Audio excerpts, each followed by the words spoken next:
अस्सलाम वालेकुम नाज़रीन, मैं हूँ आबिद अंदलीब और मैं मौजूद हूँ मेजर जनरल एजाज जवान साहब के साथ। सर आपका बहुत बहुत शुक्रिया। Thank you.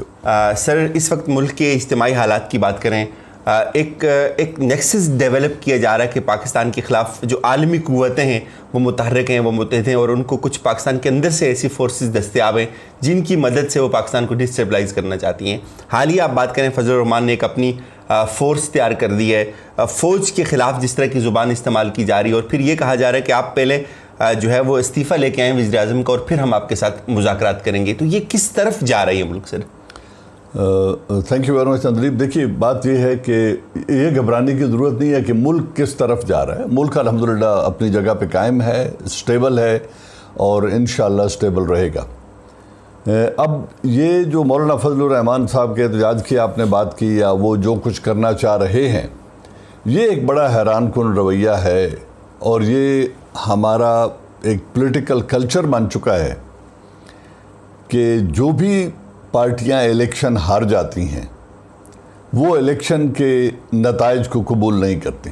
और ये कोई पहली दफ़ा नहीं हो रहा है। ये 1970 के इंतखाबात थे जहाँ पर उस वक्त जुल्फ़िकार अली भुट्टो कॉन्टेस्ट कर रहे थे वेस्ट पाकिस्तान से, और उन नताइज के बाद आज तक जो कुछ हुआ, उस वक्त भी एक अमली मुज़ाहरा हुआ था कि शेख मुजीबुर रहमान की ईस्ट पाकिस्तान में मेजॉरिटी थी।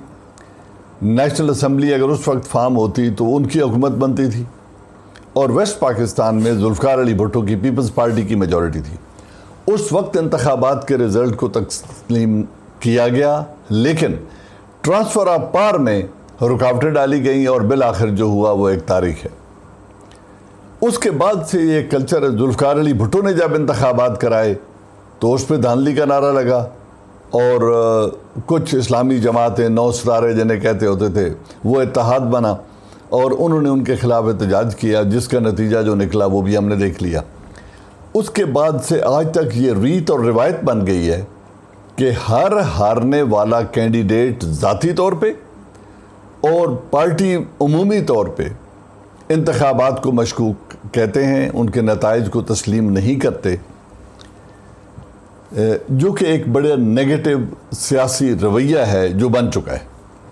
अब आज क्या होने जा रहा है, वो पार्टी जिसका सरबराह खुद अपने हलके में इंतखाबात हार गया है और उनकी पूरे मुल्क में से कुछ 8.5% वोट लेने वाली पार्टी भी नहीं बनती, तो जो शख्स इतने वोट नहीं ले सका, आज वो मेजॉरिटी का प्राइम मिनिस्टर जिसके 1.70 करोड़ वोटर हैं, उनको कह रहा है जी कि आप मुस्तफ़ी हो जाएं, आप नाकाम हो गए हैं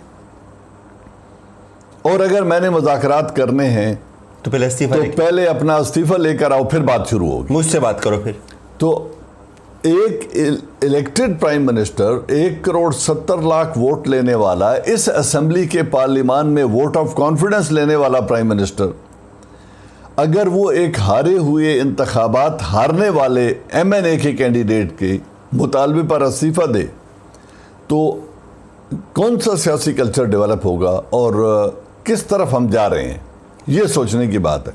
अब रहा उनका ये रवैया कि वो आधारों पे कीचड़ उछाल रहे हैं, पाकिस्तान आर्मी के रिटायर्ड जनरल्स को इजराइल के एजेंट कह रहे हैं। हाँ, ये भी उन्होंने कहा, मैं चाहता था कि इस पे रिस्पॉन्ड करें। देखें, रिटायर्ड जनरल्स को इजराइल के एजेंट कह रहे हैं और ख़ुद जो मुल्क में इंस्टेबिलिटी क्रिएट कर रहे हैं, ख़ुद जो जत्थाबंदी कर रहे हैं उस वक्त कर रहे हैं, और ये डेमॉन्स्ट्रेशन उस वक्त कर रहे हैं जिस वक्त FATF पाकिस्तान के अंदरूनी हालात का जायज़ा लेके और दहशत गर्दी की मुआवनत करने न करने पर पाकिस्तान को वे कर रहा है, पाकिस्तान की पॉलिसीज़ को वे कर रहा है। उस वक्त मुल्क में एक ऐसी सिचुएशन क्रिएट करना जहां आप वो सैफरन कलर के, जिस तरह वो इंडिया में RSS अपना येलो लिबास डिस्प्ले करके और डंडा बरदार जत्था उन्होंने शुरू में बनाया था, तो उस तरीके से एक जत्थाबंदी कर रहे हैं और फिर कह ये रहे हैं कि मैदान जंग पूरा मुल्क होगा। ये जो इंस्टेबिलिटी की तरफ वो जा रहे हैं, खुद फजलुर रहमान साहब को ये बताना चाहिए कि वो किसके इशारे पे काम कर रहे हैं और वो करना क्या चाह रहे हैं, जब मुल्क को दोनों सरहदों पर एक मेजर चैलेंज का सामना है। अफगानिस्तान के बॉर्डर पर फाटा के मर्जर के बाद फेंस लगाई जा रही है स्मगलिंग को, जुराइम को, किडनैपिंग को और ड्रग ट्रैफिकिंग को, इन सब चीज़ों को रोकने के लिए और तिजारत को रेगुलेट करने के लिए वहाँ काम हो रहा है। उसके बारे में माजी करीब में इनका रवैया क्या था?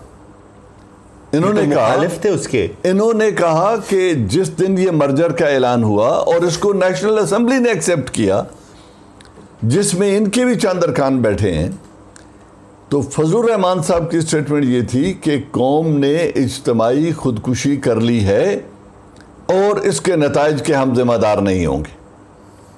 अगर पाकिस्तान का एरिया बढ़ता है, वहाँ नज़्म ज़ब्त बेहतर होता है, पाकिस्तान का कानून और नाफिज होता है, FCR जैसे जालिम कानून को ख़त्म करके पाकिस्तान के लॉ को, जो हर बात पे ये कहते हैं 1973 कॉन्स्टिट्यूशन 1973 के आइन के तनाजुर में बात करें, तो जब उस आइन को एक्सटेंड किया जाता है पाटा और फाटा में, तो उसको मौलाना इज्तिमाई खुदकुशी करार देते हैं। फिर जब ये कश्मीर के प्रेसिडेंट रहे, कश्मीर कमेटी के चेयरमैन रहे, तो इन्होंने कश्मीर के लिए क्या किया? इनकी सियासी जद्दोजहद का अगर ओवरऑल जायजा लें तो इन्होंने आज तक दीन की क्या खिदमत की? उस तरफ देखिए तो मेरे ख्याल में इनकी स्लेट है वो क्लीन नजर आएगी। कुछ भी परफॉर्मेंस नहीं दी इन्होंने किसी मैदान में भी, सिवाय सियासी जोड़ तोड़ के, और ये करना कि आज मुशर्रफ के साथ मिल जाएं, आज पीपल्स पार्टी के साथ मिल जाएं, आज नून के साथ मिल जाएं और किसी न किसी सूरत में इत्तेहाद के अंदर जम हो जाएं, दस्तरखान से हिस्सा लेते और वो अपना शेयर ऑफ पाई लेते रहे और इक़्तिदार में बैठे रहे। उस वक्त तक मुल्क में सब कुछ ठीक था, लेकिन आज जब ये इक़्तिदार से बाहर हैं और मौजूदा हुकूमत इनके जो प्रेशर है उसके तहत दब नहीं रही, तो आज मुल्क के अंदर सब कुछ डिस्टेबलाइज है। पहले इन्होंने इमरान खान पे इल्ज़ाम लगाया कि ये यहूदी एजेंट है, आज तक लगा रहे। अच्छा, जब इन्होंने इमरान खान ने फॉक्स टेलीविजन को अमेरिका की सरजमीन पे बैठ के ये दो टोक में आन दे दिया कि पाकिस्तान का इसराइल को तस्लीम करने का सवाल ही पैदा नहीं होता जब तक फ़लस्तीनियों को उनके हकूक़ और सरजमीन और अलहदा हुकूमत मिल नहीं जाती, कायम नहीं हो जाती, उस वक़्त तक ये सवाल ही अंडर डिस्कशन नहीं आ सकता। तो उन्होंने यहूदी एजेंट का जो इल्ज़ाम था उसको इस तरीके से वॉश कर दिया जैसे वो कभी एग्जिस्ट ही नहीं करता। अब इनको यहूदी एजेंट नज़र आ रहे हैं, रिटायर्ड जनरल्स। बल कहने से क्या होता है, कहते रहें। दूसरी बात कि इस वक्त जब मुल्क के अंदर एक स्टेबिलिटी आई है, और आज सुबह की जो खबर है कि 4 माह के बाद पहली दफ़ा रुपए की कीमत बढ़ रही है और डॉलर नीचे आना शुरू हो रहा है बतदरीज। जो हमारा जो फिस्कल डिफिसिट था, इंपोर्ट एक्सपोर्ट का ट्रेड इम्बैलेंस, उसमें तकरीबन 50% के करीब बेहतरी आई है। फिर जो दूसरे इकनॉमिक इंडिकेटर्स हैं, अब जब अक्टूबर 24 को एक वर्ल्ड बैंक अपनी रेटिंग इशू करने लगा है कि मुल्क किस तरफ जा रहे हैं और किस मुल्क की मईशत किस तरफ जा रही है, तो वहाँ एक एस्टिमेट ये है कि पाकिस्तान का 20 दर्जे तक बढ़ावा मिलेगा और बेहतरी की तरफ पाकिस्तान के इंडिकेटर्स जा रहे हैं। उस वक्त ये सिचुएशन क्रिएट करना कि मुल्क के अंदर एक हिजान किसी कैफियत पैदा करना, लोगों को उस तरीके से अनकंफर्टेबल कर देना। अब इस्लामाबाद के शहरियों का या जो रास्ते ब्लॉक होंगे या जो ट्रैफिक का निज़ाम ख़राब होगा पूरे मुल्क में, उसको ये करने क्या जा रहे हैं? और फिर क्या ये रहा, मेरा प्लान ए भी है, बी भी है, सी भी है, जिसका ना पीपल्स पार्टी को पता है, ना नून को पता है, न खुद उनकी पार्टी को पता है कि वो करने क्या जा रहे हैं। तो निचोड़ ये है कि इंतखाबात हारने वाला शख्स, ज़ाती इंतखाब हारने वाला शख्स, अपने हल्के का एमएमए के प्लेटफॉर्म से, वो भी और अपने प्लेटफॉर्म से हारने वाला शख्स अगर कहे जी मेरे कहने पे हुकूमत पहले तब्दील कर दी जाए, और वो प्राइम मिनिस्टर जिसका ग्राफ इस वक्त एक दुनिया तस्लीम कर रही है, पूरी दुनिया उनको एक अफगानिस्तान में अमन की तलाश में उनको दावत दे रही है कि आप हमारी मुआवनत करें। मिडिल ईस्ट में इवन ईरान में और सऊदी अरेबिया में जो इतना पुराना एक उनका रवैया है, मुखासमत का रवैया 79 से, उसको ख़त्म करने जा रहे हैं। एक बात मैं आपको बताऊं अंदलीब, इस वक्त अगर ईरान और सऊदी अरेबिया में जंग होती है तो सबसे बड़ा फ़ायदा पहुंचेगा इजराइल को। बिल्कुल, यहूदियों को फ़ायदा होगा जो मिडिल ईस्ट में तमाम कुव्वतों को एक के बाद एक तबाह करने के बाद अपने रास्ते की तमाम रुकावटें दूर कर चुके हैं, सिवाय ईरान। इजिप्ट उनके रास्ते की रुकावट नहीं रहा, इराक नहीं रहा, सीरिया नहीं रहा, लीबिया नहीं रहा, यमन के अंदर जंग हो रही है। एक मुल्क जो अपने पांव पे अभी तक खड़ा है, अगर वो तबाह कर दिया जाता है सिर्फ एक इशारा देने पर, तो सबसे बड़ा फ़ायदा यहूदियों को होगा। आज यहूदियों के इस फ़ायदे की रास्ते में रुकावट बनना चाहते हैं प्राइम मिनिस्टर इमरान खान कि ये जंग हमने नहीं होने देनी। इसमें मुसलमानों का नुकसान है, इसमें सऊदी अरेबिया का नुकसान है।